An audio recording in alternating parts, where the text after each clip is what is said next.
Hi, welcome to my channel. എല്ലാവരും സുഖമായിട്ടും സന്തോഷമായിട്ടും ഇരിക്കുകയാണെന്ന് ഞാൻ വിശ്വസിക്കുന്നു. ഇന്നൊരു ഇൻസ്റ്റൻറ്റ് റൈസ് അപ്പയാണ് തയ്യാറാക്കാൻ പോകുന്നത്. ഇത് ബ്രേക്ക്ഫാസ്റ്റായിട്ടും ഈവനിങ് സ്നാക്കായിട്ടും വളരെ പെട്ടെന്ന് ഈസിയായിട്ട് നമുക്ക് തയ്യാറാക്കി എടുക്കാൻ പറ്റും. ഇതിൻ്റെ കൂടെ കൂട്ടി കഴിക്കാൻ നല്ല ടേസ്റ്റ് ആയിട്ടുള്ളൊരു ചട്നി കൂടി തയ്യാറാക്കുന്നുണ്ട്. കുട്ടികൾക്കൊക്കെ ഒത്തിരി ഇഷ്ടമാവും. എല്ലാവരും തയ്യാറാക്കി നോക്കുക. ഇനി നമുക്ക് തയ്യാറാക്കുന്നത് എങ്ങനെയാണെന്ന് കണ്ടു നോക്കാം. ഇത് തയ്യാറാക്കാൻ വേണ്ടി ഒരു ബൗളിലേക്ക് 1.5 കപ്പ് അരിപ്പൊടി ഇട്ട് കൊടുക്കുക. ഇടിയപ്പത്തിൻ്റെ അപ്പത്തിൻ്റെ അരിപ്പൊടി എടുത്താൽ മതി. 1/2 കപ്പ് റവ ചേർത്ത് കൊടുക്കുക. 1/2 ടീസ്പൂൺ ഉപ്പ് ചേർത്ത് കൊടുക്കുക. 200 ഗ്രാം തൈര് ചേർത്ത് കൊടുക്കുക. അധികം പുളിയില്ലാത്ത തൈര് വേണം ചേർക്കാൻ. ഇതൊന്ന് മിക്സ് ചെയ്യാം.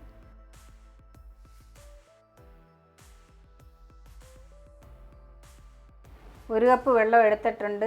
ഇതിൽ നിന്ന് കുറേശ്ശെ ഒഴിച്ച് നമുക്ക് ഒരു ഇഡ്ഡലി മാവിൻ്റെ കൺസിസ്റ്റൻസിയിൽ കലക്കിയെടുക്കാം. തൈര് ചേർത്തതുകൊണ്ട് കുറേശ്ശെ വെള്ളം ഒഴിച്ച് വേണം കലക്കിയെടുക്കാൻ. നിങ്ങൾ കുറച്ച് ലൂസായിട്ടുള്ള തൈരാണ് എടുക്കുന്നതെങ്കിൽ അതനുസരിച്ച് വെള്ളം ചേർക്കുക. 1 കപ്പ് വെള്ളം ചേർത്തിട്ടുണ്ട്. ഇനി നമുക്കൊന്ന് മിക്സ് ചെയ്ത് നോക്കാം.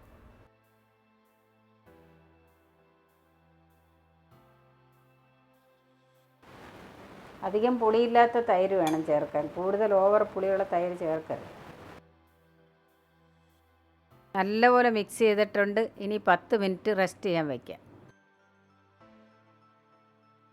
10 മിനിറ്റ് കഴിഞ്ഞിട്ടുണ്ട്. റവയെല്ലാം ഒന്ന് കുതിർന്ന് സോഫ്റ്റ് ആയിട്ടുണ്ട്. അതിലേക്ക് ഒരു മീഡിയം സൈസ് സവാള ചെറുതായി കട്ട് ചെയ്തത് ചേർത്ത് കൊടുക്കാം. 1/4 കപ്പ് ക്യാരറ്റ്, 2 പച്ചമുളക് ചെറുതായി കട്ട് ചെയ്തത്. എരിവ് അനുസരിച്ച് നിങ്ങൾ ചേർക്കുക. ഇത് നല്ല എരിവുള്ള 2 പച്ചമുളകാണ്. കുറച്ച് കറിവേപ്പില, കുറച്ച് മല്ലിയില ചേർത്ത് കൊടുക്കുക. 1/4 ടീസ്പൂൺ സോഡ, ബേക്കിംഗ് സോഡ. അതൊന്ന് സോഫ്റ്റ് ആവാൻ വേണ്ടിയാണ്. ഇനി എല്ലാം കൂടെ ഒന്ന് മിക്സ് ചെയ്ത് കൊടുക്കുക.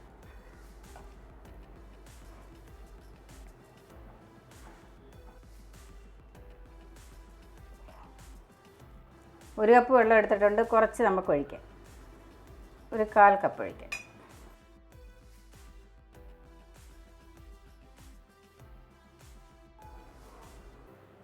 കുറച്ച് വെള്ളം കൂടെ നമുക്ക് ഒഴിക്കാം. ഇഡ്ഡലി മാവിൻ്റെ ഒരു കൺസിസ്റ്റൻസിയിൽ വേണം നമ്മളിത് മിക്സ് ചെയ്ത് എടുക്കാൻ, കലക്കിയെടുക്കാൻ. അതുപോലെ തന്നെ ബേക്കിംഗ് സോഡ ചേർക്കണ്ടാത്തവർക്ക് ഇനോ കിട്ടും. അത് വാങ്ങിച്ച് 1 ടീസ്പൂൺ ചേർക്കുക. ഈ ഒരു കൺസിസ്റ്റൻസിയിൽ വേണം നമ്മളിത് കലക്കിയെടുക്കാൻ, മിക്സ് ചെയ്തെടുക്കാൻ. അപ്പേ തയ്യാറാക്കാൻ വേണ്ടി ഒരു ഇരുമ്പിൻ്റെ ഒരു ഉണ്ണിയപ്പച്ചട്ടിയാണ് ഞാൻ എടുത്തിരിക്കുന്നത്. ഇത് നല്ലപോലെ കഴുകി ഉണക്കി ഇതിനകത്ത് എണ്ണ തേച്ച് പിടിപ്പിച്ച് റെഡിയാക്കി വെക്കണം. നോൺ സ്റ്റിക്ക് പോലെ ഇളകി വരും അന്നേരം.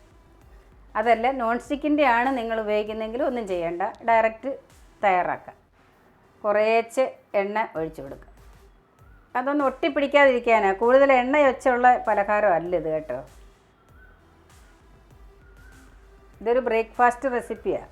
ഇതൊന്ന് ഒട്ടിപ്പിടിക്കാതിരിക്കാൻ ലേശം ഒഴിച്ചു കൊടുക്കുക. നമുക്കിത് കുറേശ്ശെ ഇതിൽ ഒഴിച്ചു കൊടുക്കാം.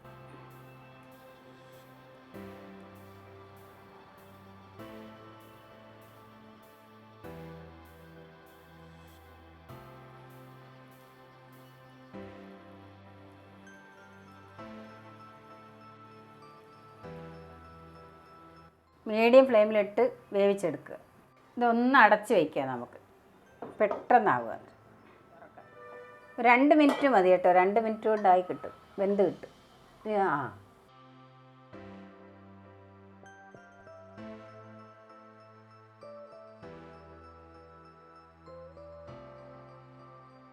2 മിനിറ്റ് കഴിയുമ്പോൾ നമുക്കത് തിരിച്ചിടാം. ഇപ്പം തിരിച്ചിട്ടിട്ടുണ്ട്. ഇനി 2 മിനിറ്റ് കഴിയുമ്പോൾ നമുക്കിനി എടുക്കാം. ഇനി ഒന്നുകൂടെ ഒന്ന് കമത്തി മൂടിയേക്കാം. എല്ലാം നല്ലപോലെ വെന്ത് റെഡി ആയിട്ടുണ്ട്.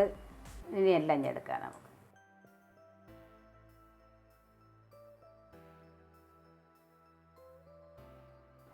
അപ്പയെല്ലാം നല്ല റെഡിയായിട്ട് കിട്ടിയിട്ടുണ്ട്, നല്ലപോലെ വെന്തിട്ടുണ്ട്. ഇനി നമുക്ക് ബാക്കിയും കൂടി ഇതുപോലെ റെഡിയാക്കി എടുക്കാം. ചട്നി തയ്യാറാക്കാൻ വേണ്ടി 1 കപ്പ് തേങ്ങ ചിരകിയത് ഈ ജാറിലേക്ക് ഇട്ട് കൊടുക്കുക.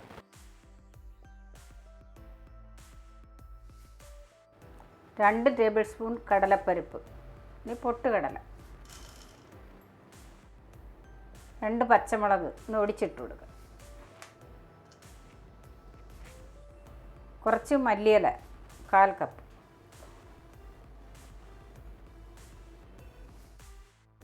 അര ടീസ്പൂൺ ഉപ്പ് ടേസ്റ്റ് അനുസരിച്ച് ചേർക്കുക. 1 ടീസ്പൂൺ നാരങ്ങാനീര് വേണ്ടെങ്കിൽ പുളി ചേർത്താലും മതി. ആവശ്യത്തിന് കുറച്ച് പുളി ചേർക്കുക.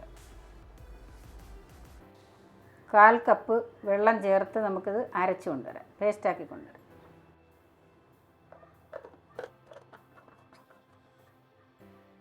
ഇനി നമുക്കിതൊന്ന് അരച്ചെടുക്കാം.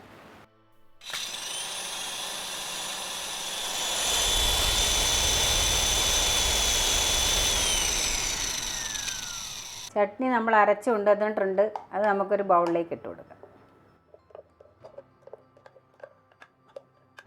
ഇനി നമുക്കിതിലേക്ക് കുറച്ച് കടുക് വറുത്തൊഴിക്കാം.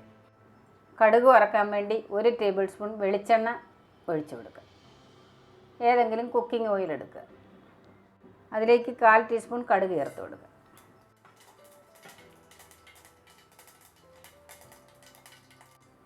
കടുക് പൊട്ടി തീർന്ന് 1 വറ്റൽമുളക് 2ആയി മുറിച്ചത് ചേർത്ത് കൊടുക്കുക. കുറച്ച് കറിവേപ്പില ഇനി ഇളക്കി കൊടുക്കുക. ലോ ഫ്ലെയിമിലിട്ട് വേണം കടുക് വറക്കാൻ, കരിഞ്ഞു പോകുക അല്ലെങ്കിൽ. കടുകും കറിവേപ്പിലയും മുളകും ഒക്കെ മൂത്തിട്ടുണ്ട്. ഇനി നമുക്കിതിലേക്ക് ഒഴിച്ചു കൊടുക്കാം.